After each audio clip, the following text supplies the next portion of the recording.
잠시 후에 있을 기자회견에서 한동훈 대표가 과연 무슨 말을 할까, 어떤 심경인지 저희가 친한계인 김종혁 전 최고위원과 전화 연결을 시도해 보겠습니다. 김종혁 최고위원님 나와 계십니까? 랭크님 안녕하세요. 네, 안녕하십니까. 자, 한동훈 대표 기자회견에서 이제 사퇴 의사를 밝힐 것으로 전망이 되고 있습니다. 혹시 한동훈 대표와 윤석열 대통령의 탄핵 소추안 가결 이후에 지금까지 통화해서 직접 들으신 이야기가 좀 있으십니까? 아니요, 뭐 통화했을 뿐만 아니라 계속 여러 번 만나기도 했고 했는데요. 네. 지도부가 최고위원회가 공개된 이후에 어떻게 해야 될 것이냐를 놓고서도 그 주변 분들이 의견이 정반대로 두 개로 갈렸어요. 한 분은 이거 비상계엄에 대해서 반대를 하고 그다음에 탄핵을 당론으로 추진하라는 것은 본인의 소신이고 그다음에 그런 것들이 잘못됐다고 생각하지 않는다. 근데 그렇게 잘못되지 않은 일을 한 것에 대해서 사퇴를 하라는 것은 우리가 도망가는 거니까 그건 안 된다라고 주장하는 그런 분들도 있었고요. 그다음에 지금 현재 친윤계가 사실상 지도부가 붕괴된 다음에 당을 잡고 있는데 네. 거기서 친윤계하고 무슨 대표의 권한을 내세우면서 계속 싸우는 것들이 무슨 생산적인 일이냐, 그게 국민에게 어떤 의미가 있겠느냐, 별 아무런 의미도 없다. 그런 주장도 있었고, 그래서 그 양쪽의 주장을 놓고서 대표가 어제 굉장히 숙고를 했던 걸로 알고 있습니다. 여러분들하고도 전화도 하고 만나기도 했던 걸로 알고 있기 때문에 오늘 10시 만에 기자회견을 하니까요. 거기에 대해서 본인의 결심, 결정 이런 것들을 얘기할 거라고 생각합니다. 어제까지 숙고를 하셨고 그럼 오늘 지금 이 시점에 어떤 입장이신지에 대해서는 들어보셨나요? 근데 본인이 얘기하기 전에 저희가 뭐라고 얘기하는 것은 적절치 않아 보입니다만, 그러나 아마도 사퇴 쪽에 가깝지 않을까 이렇게 생각이 듭니다. 알겠습니다. 예, 이 장동혁, 진종호 최고위원 두 사람의 최고위원이 사퇴함으로 인해서 지도부가 붕괴된 게 한동훈 대표 이제 사퇴에 결정적 영향을 미쳤다 이런 분석들이 많은데 이 친한계 두 최고위원의 사퇴에 대한 한동훈 대표의 입장은 뭔지 혹시 아십니까?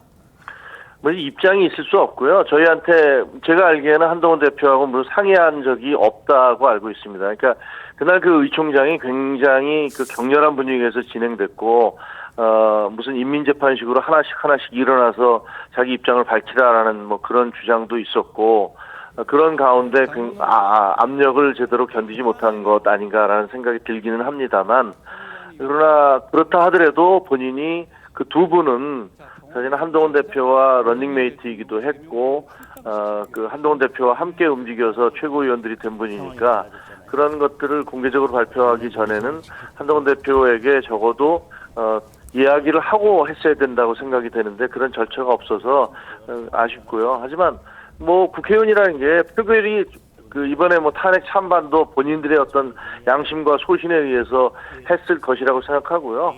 사퇴도 본인이 결정한 것이기 때문에 그것은 뭐라고 얘기할 수는 없습니다. 알겠습니다. 상의를 안 한 데 대한 아쉬움은 있다라는 말씀을 주셨고, 그리고 지난주 토요일에 표대결을 봐도 그렇고 당내 한 대표 지지 기반이 굉장히 약한 게 드러났다는 평가가 있습니다. 그리고 이제 사실 듣기 싫은 단어일 수도 있는데 배신자 프레임에서도 자유로울 수 없을 것 같다는 그런 입장들도 나오고 있는데 향후 국민의힘 대선 후보 가능성도 굉장히 많이 이번 일을 겪으면서 약해졌다고 봐야 되지 않겠습니까? 저는 우선 배신자라는 게 무엇에 대한 배신인지 그것을 좀 정의해야 된다고 생각을 해요. 중진 의원들께 혹은 그렇게 주장하시는 분들께 묻고 싶습니다. 비상계엄은 올바른 것이었습니까? 비상계엄은 국민에 대한 충성이었습니까? 국민에 대한 배신이었습니까? 그러면 만약에 비상계엄이 잘못된 것이라고 생각을 한다면 국민을 배신한 대통령을 지지하는 것이 옳습니까? 그에 대해서 반대하는 것이 옳습니까? 대한민국에서는 제가 보기에는 다른 나라에서는 있을 것 같지 않은 그 특이한 단어인 배신자라는 말로 사람을 매도하고 공격하는 것 같아요. 그러면 국가에 충성하는 것은 배신입니까? 민주주의와 헌정 질서를 지키는 것은 배신입니까? 그런 부분들에 대한 용어 자체가 굉장히 일종의 프레임이다라고 생각을 합니다. 그래서 이번 사태를 통해서 아마 이제 헌법재판소의 재판 과정에서 그리고 경찰, 검찰, 공수처의 수사 과정에서 이 비상계엄의 진실이 드러날 겁니다. 이 비상계엄을 실시한 이유에 대해서 윤 대통령은 두 차례에 걸쳐서 담화를 본인이 말씀을 하셨습니다. 하지만 지금 드러나는 사실들은 대통령이 국민 앞에서 했던 그 담화마저도 상당 부분이 사실이 아니다라는 것들이 확인되고 있습니다. 검찰 수사 결과와 헌법재판소에서 지금 대통령이 국민들에게 했던 얘기들이 사실이 아니고 이 비상계엄의 진실이 무엇이다라는 것들이 드러날 경우에 과연 국민의힘이 국민 앞에 뭐라고 얘기할 수 있을지 그게 궁금하고요. 네. 한동훈 대표가 그동안에 그 비상계엄을 반대하고 거기에 대해서 바로 목소리를 냈기 때문에 일종의 방탄 역할을 했던 것들이 사실입니다.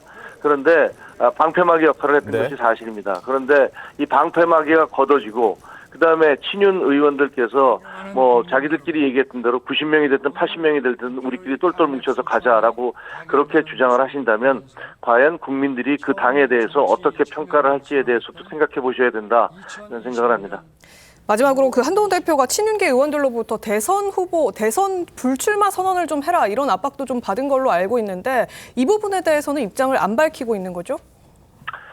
지금 어떻게 보면 집에 불이 났는데 불을 끄는 게 우선이죠. 이 탄핵 정국 그리고 비상계엄 정국 이 부분을 빨리 정리하는 것들이 우선이고요.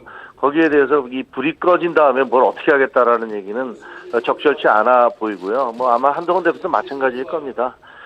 민주당에서는 이재명 대표가 뭐 부지런히 대선 준비를 하고 계신 걸로 보도가 되고 있는데 저희 당으로서는 저희 당에게 주어진 저희 당에 가해지고 있는 비난 이것들을 어떻게 정리할 것이냐, 탄핵과 그리고 비상계엄에 대한 입장을 어떻게 정리할 것이냐 이것이 더 시급한 문제라고 생각이 됩니다. 알겠습니다. 자, 10시 30분 한동훈 대표의 기자회견 함께 좀 기다려 보도록 하겠습니다. 오늘 전화 연결 고맙습니다. 최고위원님. 맞습니다. 네.